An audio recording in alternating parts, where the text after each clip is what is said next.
Qu'est-ce qui va se passer avec la coalition Avenir Québec maintenant que François Legault a annoncé sa démission?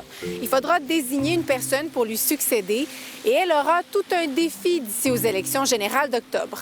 Le 3/4 des répondants québécois, 75 ont une impression défavorable de François Legault. M. Charest n'a jamais eu 75 d'impression défavorable. M. Couillard non plus. C'est François Legault qui a fondé le parti en 2011. Ce sera donc une première course à la chefferie pour la CAQ. Mais est-ce que le parti peut survivre sans lui? Je crois pas, non, je crois pas. C'est parce que c'est quand même une grosse tâche à combler. Je suis surpris qu'ils rebondissent. Beaucoup de leur capital politique est brûlé, là. Pour plusieurs experts, la question se pose parce que le succès qu'a connu la CAQ repose beaucoup sur la personne qu'est François Legault. La CAQ, c'est la bête, c'est la créature de François Legault.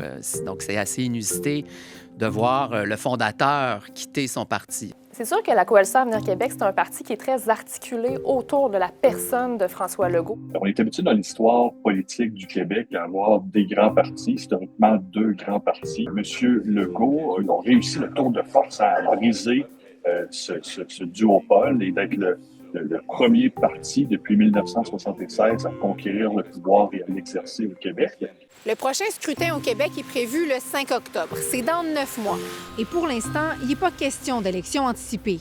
En plus de la course à la chefferie qui se dessine à la CAQ, il y a celle du Parti libéral du Québec qui est en cours.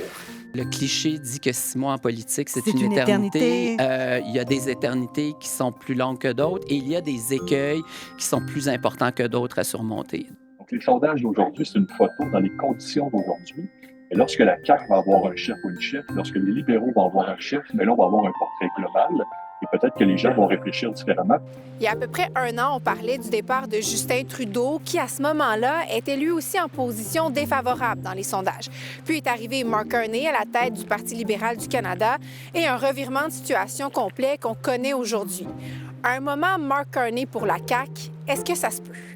La marque du parti, elle est beaucoup plus basse, elle est beaucoup plus abîmée, je parle de la CAQ, que celle du Parti libéral du Canada. Les libéraux étaient deuxièmes, ils étaient derrière les conservateurs, mais ils étaient deuxièmes. Là, la CAQ est cinquième. L'arrivée de Mark Carney comme chef du Parti libéral, c'est devenu comme une espèce de fantasme chez tous les partis qu'on va sortir un Mark Carney de notre poche, de notre chapeau et que le miracle va se produire. Moi, je pense que la CAQ va avoir un chef qui va arriver de l'interne.